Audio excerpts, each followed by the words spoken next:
नमस्कार, म चाहिँ Arjun Arya, Annapurna poultry breeder farm private लिमिटेडको एमडी।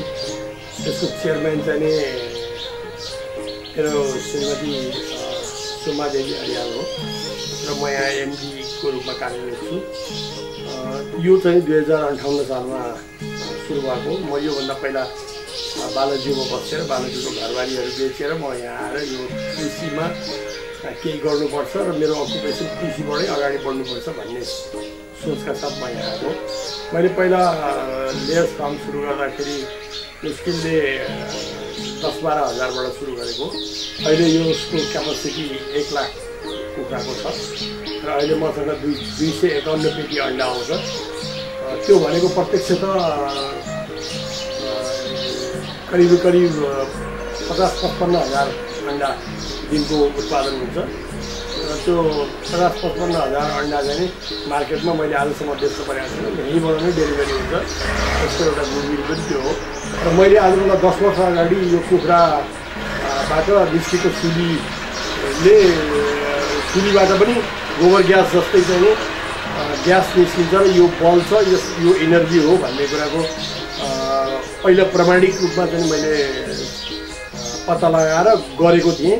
र बायोग्यासवालाहरूलाई नै लिएर आएर 5वटा डोम 50 घन्टाको 5वटा डोम लिएर आएर मैले बायोग्यास गरेको छु र आजसम्म पनि अझ पान्छ यो बायोग्यास सुचारू रूपमा चलिरहेको छ। तर यसलाई मैले कन्भर्ट गरेर इलेक्ट्रिसिटी कन्भर्ट गर्न सकेको छैन। अहिले हालसालै मात्र एपिसीले मलाई चाहिँ 1 करोड लगभग 40-45 लाखको चाहिँ यो डिटेल प्रोजेक्ट रिपोर्टलाई एप्रुभल गरेर 53-54 लाख रुपियाँ चाहिँ सब्सिडी दिएर अब सीएसटीआर प्रविधि अन्तर्गत इलेक्ट्रिसिटी विद्युत चाहिँ निकाल्ने प्रोसेसमा सर्टली हामी 15-20 दिन महिना दिनभित्रमा जाँदैछौँ। त्यो कन्स्ट्रक्सनको काम हुँदैछ र यसमा अझै पनि सुधार गर्नुपर्ने थुप्रै ठाउँहरू छ। जस्तो ब्रुडिङ ग्रोइङको चाहिँ प्रपोजल म अहिले केही ब्याङ्कहरूमा दिँदैछु। ब्रुडिङ ग्रोइङलाई 50 हजारको ब्रुडिङ ग्रोइङको चाहिँ मेरो चाहिँ प्रोभिजन छ। अनि त्यस्तै 2टा फार्ममा 2टा फोरमा गरेर 2 नम्बर र 4 नम्बरमा गरेर मैले 45 हजारको चाहिँ अर्को गर्दाखेरि लगभग यो प्रिमिसियसमा चाहिँ 2 लाख कुखुराको चाहिँ स्थिति हुन्छ लेयर्स कुखुरा। र यो चाहिँ बायोग्यासमा पनि 100 किलोवाट बराबर चाहिँ यसले विद्युत पैदा गर्छ र यहाँ 25-26 जनाले रोजगारी पाउँछन्। यदि 2 लाख कुखुरालाई भुइँमा पाल्ने हो भनेदेखि यो कमसेकम पनि 2 लाख कुखुरामा 50-60 जना 70 जना मान्छे लाग्यो भने यो अत्याधुनिक र इन्टरनेसनल स्तरको र आजसम्मकोमा सबभन्दा ल्याटेस्ट प्रविधि भएको हुनाले यसमा चाहिँ 25-26 जना मान्छेले काम गर्दाखेरि अहिले पर्याप्त भएको छ र त्यसमा 4-5 जना थप्यो भने मेरो आगामी एक्सटेन्सन प्रोग्रामलाई पनि पुग्ने स्थिति देख्छु। र यो प्रविधि अन्तर्गत चाहिँ धेरै कुराहरू जस्तो दानाको लसेस, अन्डाको ब्रेकेज, मोर्टालिटी सबै कुराहरू रोक्न सकिन्छ। र 30 हजार चाहिँ स्क्वायर फिटमा हामी 2 लाख कुखुरा पाल्न सक्छौँ भने यदि हामीले 2 लाख कुखुरा सर्फेसमा चाहिँ पाल्ने हो भने 4 लाख स्क्वायर फिट चाहिन्छ। त्यस हिसाबले पनि यो एकदम इकोनोमाइज छ र भाइबल पनि छ र फिजिबल पनि छ। यसलाई यदि पूर्ण साइकलको रूपमा चाहिँ यदि वित्तीय संस्थाहरूले ठुलो छातीका साथ चाहिँ सहयोग गरिदिने हो भने यो चाहिँ 7 वर्षको प्रोजेक्ट 3-4 वर्षभित्रमा नै सटडाउन हुन्छ, सबै चाहिँ त्यो क्लियर हुन्छ। अहिले यसलाई चाहिँ प्रभु ब्याङ्कले चाहिँ फाइनेन्स गरेको छ। यसको टोटल लागत चाहिँ 11-12 करोड जति छ र म अहिले चाहिँ स्मुथली चलिरहेको छ। मार्केटमा अहिले केही समय यता धेरै हर्डलहरू बर्ड फ्लूदेखि लिएर नाकाबन्दी र भूकम्पपछि हामीले धेरै हर्डलहरू सहेर आएको छौँ। धेरै किसानहरू विस्थापित पनि भएका छन्।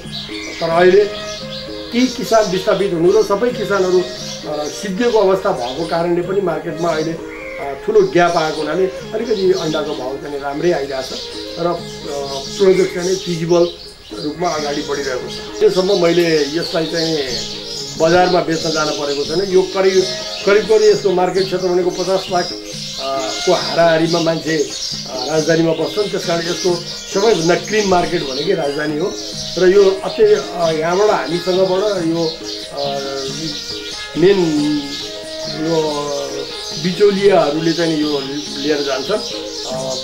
अब डिलर भन्ने कि के भन्ने यिनीहरूलाई, अब व्यापारीहरूले चाहिँ हामीसँग खरिद गरेर डाइरेक्ट चाहिँ उता सप्लाई गर्छन् र कतिपय कुराहरू अन्त पनि लैजान्छन्। तर धेरै जसो मार्केट चाहिँ यो काठमाडौँ नै हो। अब अहिले यो चाहिँ मसँग भएको चाहिँ प्रविधि चाहिँ एकदमै ट्रेडिसनल प्रविधि अन्तर्गत दाना बनिरहेको छ, जुन प्रविधिले 2 लाख कुखुरालाई चाहिँ फ्याँक्न सक्दैन। 2 लाख कुखुरालाई दाना करिब 20 टन दाना चाहिन्छ। त्यो 20 टन दाना चाहिँ दिनमा 4-5 घन्टाभित्रमा चाहिँ बनाइसक्नुपर्ने भएको हुनाले मैले अहिले हालसालै मात्र के अरे दिल्लीको नार्कबाट अत्याधुनिक रूपमा चाहिँ मिक्सर र चाहिँ ग्राइन्डर युक्त चाहिने यो दाना फिड मिल चाहिँ लाई एडभान्स पठाइसकेको छु र यो पनि 1-2 महिनाभित्र 1 महिना 1.5 महिनाभित्रमा इन्स्टलेसन भइसक्छ। र यो प्रिमिसियसमा चाहिँ मेरो यो होल प्रिमिसियस यो चाहिँ 2 बिघा 8 कट्ठा 19 धुर जग्गामा यो अवस्थित छ। यो सम्पूर्ण तारबार र पुरै कम्पाउन्ड ब्लकको कम्पाउन्डले घेरिएको छ र रेजिडेन्सियली पनि म यहीँ बस्छु र यहीँ नै मैले चाहिँ सम्पूर्ण कुराहरू गरिरहेको छु। र यो यसबाट उत्पादित सुली मलहरू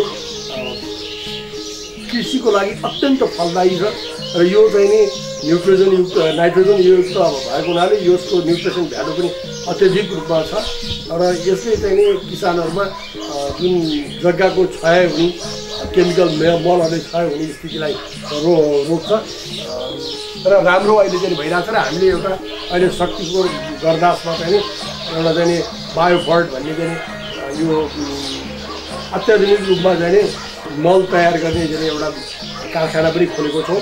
3टा फार्म मिलेको छ त्यसमा, Subis poultry farm, Khanal poultry farm र अन्नपूर्ण पोल्ट्री। अनि त्यसपछि काठमाडौँका केही व्यक्ति साथीहरूको 51% भागीदारीमा यो हिमालयन ब्याङ्कले लगानी गरेर हामी त्यहाँ चाहिँ त्यो फ्याक्ट्री सञ्चालन गरिरहेको छौँ र जसको माल चाहिँ अहिले बजारमा जान थालिसकेको छ। जुन वेस्ट हाम्रो बगेर खेर गइरहेको वेस्ट थियो, त्यो वेस्टबाट किलोको 35 रुपियाँदेखि 45 रुपियाँ र अत्यधिक रूपमा 70 रुपियाँ किलोसम्म बिक्री हुने स्थितिहरू छ र यसको अत्यन्त राम्रो भविष्य छ र यसले ठुलो कृषिमा योगदान पनि गरेको छ र इभेन यसले देशको ग्रस इन्कममा पनि ठुलो योगदान पुर्याएको। हाम्रो यो ग्यास चाहिँ यहाँबाट चाहिँ यो सुलीबाट निस्केको ग्यासबाट हामीलाई यसको मल्टिपल फाइदा छ।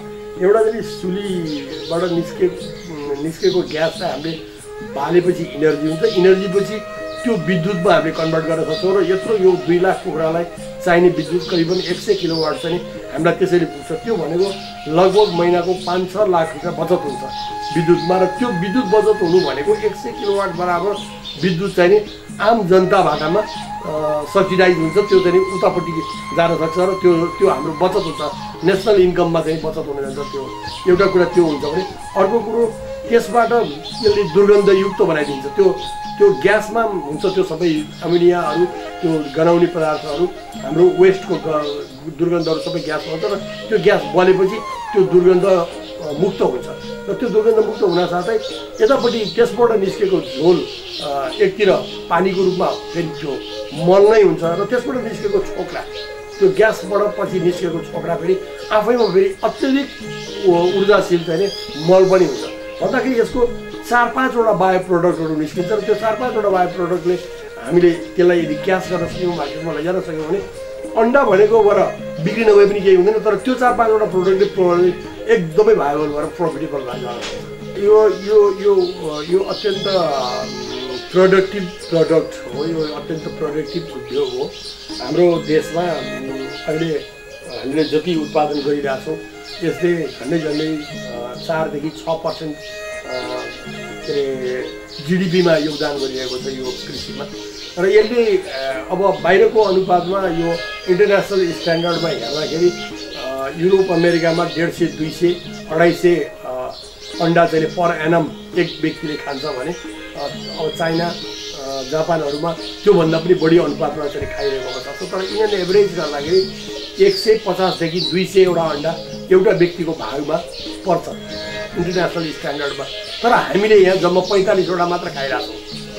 र त्यो 45 वटालाई यदि हेर्ने हो भने हामीसँग मार्केटको प्रचुर मात्रामा मार्केटको सम्भावना छ, किनभने 150 सम्म पुग्दाखेरि अझ 100 अन्डा उत्पादन हामी गर्न सक्छौँ।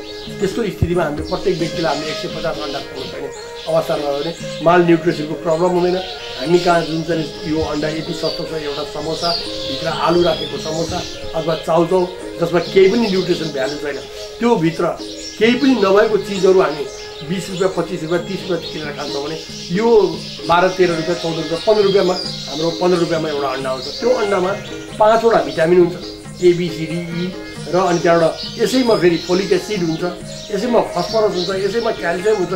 सम्पूर्ण कुराले भरिपूर्ण युक्त यो अन्डा हो।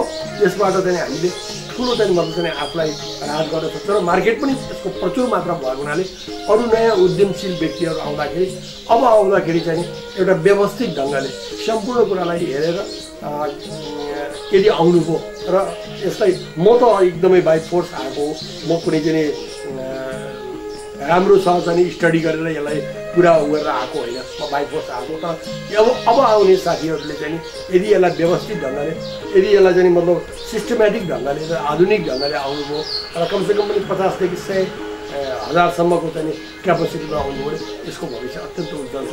र नेपालीहरूले पनि प्रोटिनको चाहिँ स्रोतलाई चाहिँ भरपुर मात्रामा प्राप्त गर्नुपर्छ। हामीले सुरुमा चाहिँ चल्ला चाहिँ इन्ट्रोड्युस गर्छौँ। चल्ला चाहिँ हाम्रो विभिन्न स्रोतबाट आउँछ। यहाँ चाहिँ चल्लाको हेचरीको स्रोतहरू चाहिँ विभिन्न स्रोतहरू छन्।